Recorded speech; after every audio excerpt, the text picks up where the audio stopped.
వినకపోతే పాతాళంలో. ఏది కావాలి చెప్పండి మనకి?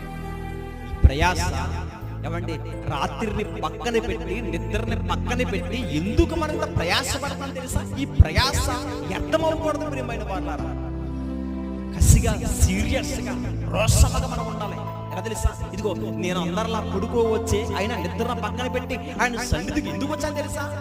చచ్చు పడిపోయిన ఆత్మని బ్రతికించుకోవాలి. సల్లారిపోయిన ఆత్మని మరలా వాక్యం చేత ఏడు చేసుకుని స్థిరపరచుకుని, ఇదిగో ఎక్కడైతే తొలగిపోయానో మరలా బ్రతికించుకుని కూడా క్రీస్తులో నిలబడాలన్న విశ్వాసాన్ని కాపాడుకోవాలి. మనం రోషం కావాలి. ఇదిగో పాపం కనపడుతుంటే పాపాన్ని అసహించుకోవాలి.